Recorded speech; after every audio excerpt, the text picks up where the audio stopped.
Well, Carl, thanks for joining us. Good to be with you. As summer's turning into fall, many students are returning back to class. For many going to college, student debt is becoming an increasing worry. What's the dimension of the problem? Student debt in the United States has absolutely exploded. It now stands at almost $1 trillion. And that's doubled from a little over 6 years ago. So it's really grown very rapidly. It's the only form of debt in the United States that continued to grow even during the financial crisis.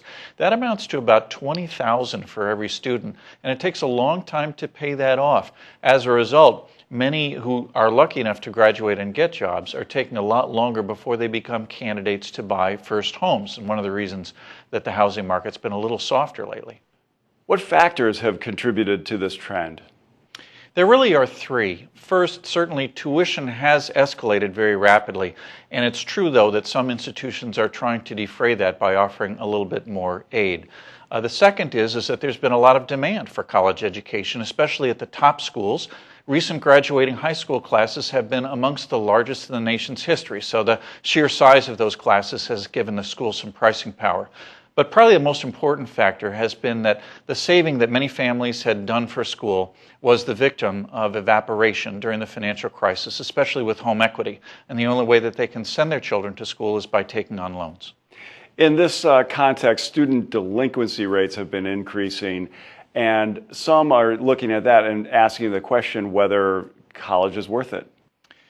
That's always a good question to ask, and especially so when fully 10% or greater than 10% now of student debt is in delinquency.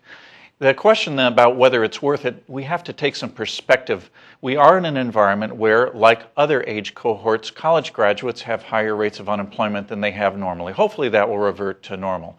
But in the long run, the evidence seems to show us, Doug, that if anything, the value of an education is going up and not down. So over the long run, that initial investment is still very much worthwhile.